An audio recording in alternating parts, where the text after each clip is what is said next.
My name is Catherine Brown, and I'd like to do my movie comparison between Julia and Julia and Zone Pro Site The Moveable Feast with a common theme of cuisine.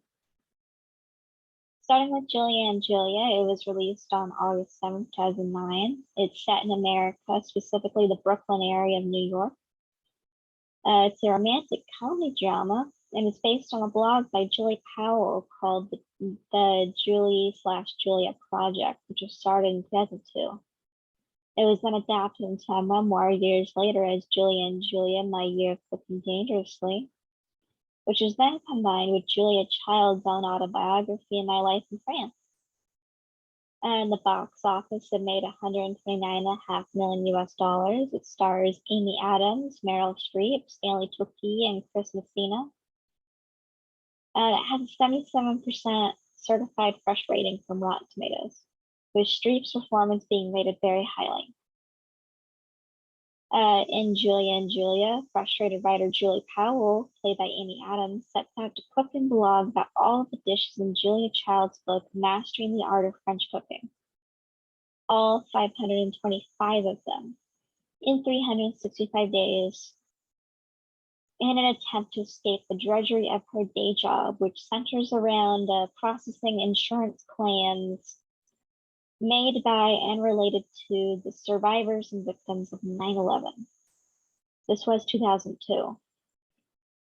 In the process, she is able to leave her job due to the support of reporters and other writers and her husband, despite Julia Child's own disapproval. During the original blog's creation, Julia Child was still alive, and she thought that Julie Powell's copying her recipes was very disrespectful. Powell did not understand French cooking. Amongst Julie's story, it's interspiced with parts of Julia Child, played by Meryl Streep's life, as she learns to cook and joins a writing group that would come to write Mastering the Art of French Cooking,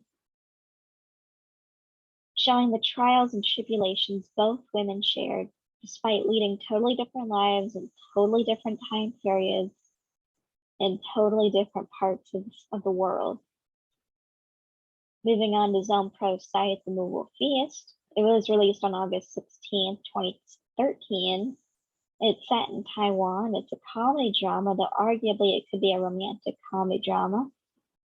I could not find any source material it could be based on.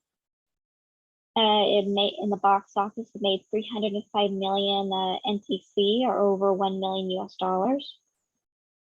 It stars Kimi Hesai, Tony Yang, Wu Nyan Jin, and it was the 6th highest grossing film of all of 2013 in Taiwan. Zone Pro Site The Moveable Feast focuses on Juan, played by Kimi Hesai, as she flees her failed modeling career and her massive amounts of debt back to her home, where her deceased father's catering business has been reduced to a single noodle stall, with her mother left as the only chef. But she's kind of built up a reputation of being a dancing auntie in the streets. Both of their cooking leaves much to be desired, as all of her father's recipes have been lost and stolen. This is up until Hai, played by Yo Yang, teaches her to love cooking again and to have the confidence to join a massive bando catering competition, where they both must compete against each other in an epic showdown. Pure modern technical skill versus cooking straight from the heart, and the history of bando itself. In the end, all is fair in love and war, and Juan has won Hai's heart. And researching the background of these movies, I chose both of these movies because I couldn't help but be reminded of certain scenes of Julia and Julia during certain parts of Zone Pro Site The Moveable Feast. So I knew they could have enough similarities for a proper comparison. On Zone Pro Site The Moveable Feast, the director's own words were, "There are masters in every profession, whether I know them in person or not. Their goodwill always touches me through their works," making this film his dedication to those unknowing masters. And in its own way, Julia and Julia is also a dedication to Julia Child and her influence on home cooks all across America.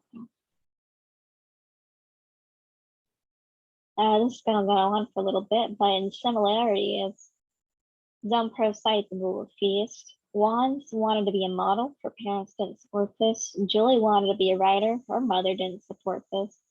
Juan enters a competition to gain money to pay off her debts and to fulfill an aging couple's wedding menu, and to prove to herself that she can, in fact, cook like her father.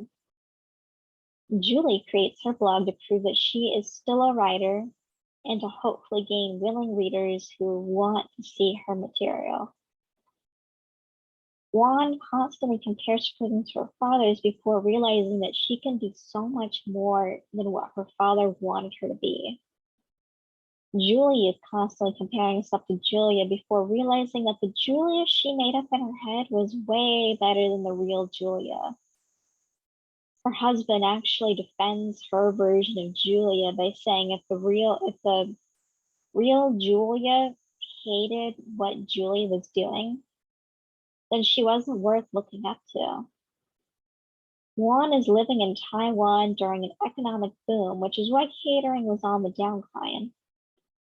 Julie is living in post 9/11 New York, which is why she hates her job. Both of them are initially squeamish about certain ingredients. Julie has to prepare a type of jelly made with boiled calf's feet, and one has to create a dish involving stuffing a turtle with pork. In terms of differences, one has a fly tattoo, which symbolizes her father. Julie has a short haircut to put emphasis on how expressive her face is and how large her eyes are. And in fact, for Amy Adams, this is the first time in one of her many roles that she's had short hair. Juan wants to cook traditional bando cuisine to sort of stand up against modern cooks. Julie wants to cook traditional French cuisine because she wants to explore something different from her usual cooking. Juan rejects and then eventually returns to her family's business. Over time, she has forgotten how to cook and must relearn. Julie has been using cooking to recover from her work prior to starting her blog, much to the joy of her husband and friends.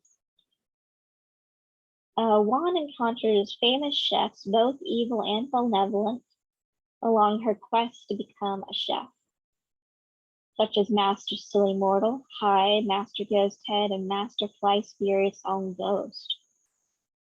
Julie actually gets criticism from her idol, Julia Child, but she keeps getting the support of her husband. Juan is Taiwanese, of course, and Julie is American. Juan falls in love and most likely has Hai as a boyfriend, and Julia is already married prior to the start of the movie. Upon reflection, while both movies center around completely different storylines, one has a sort of coming of age story as she grows into the woman her proud father knew she'd become with a successful business selling bento boxes. She's still cooking, she just didn't win the competition, but she didn't need to do that. Julie, however, has more of a wish fulfillment moment as her personal challenge gets the attention of reporters and writers who all want to know more and more about her. Both of them are united by how central cooking and food is to both of their personal lives and how this affects the people around them for the better, helping them rise like fresh bread dough, or in Juan's case, dumpling dough. In conclusion, Julia and Zompro cite the Moveable feast. Despite their obvious differences, both share the common theme of food bringing people together. As in Zumpro cites Moveable feast, one has her moment with Master Silly Mortal, and in Julia and Julie has a eureka moment after cooking a very particular dish.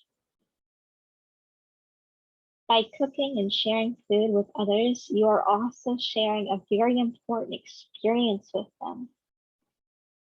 And you want to share more with them, which is why you're sharing food with them. I would recommend both movies to people who love food, cooking, and heartfelt stories. My three questions are, when you watch these kind of cooking movies with lots of food, do you ever want to cook something particular? Is there a dish from your own culture, South, Midwest, Mexican, Asian, etc., that you wish more people knew about or that you find personally interesting or nostalgic? And which chef from Zone Pro site was your favorite? This is the end of the presentation. Thank you for watching this video. You don't have to like or subscribe. This class has been pretty fun. Thank you.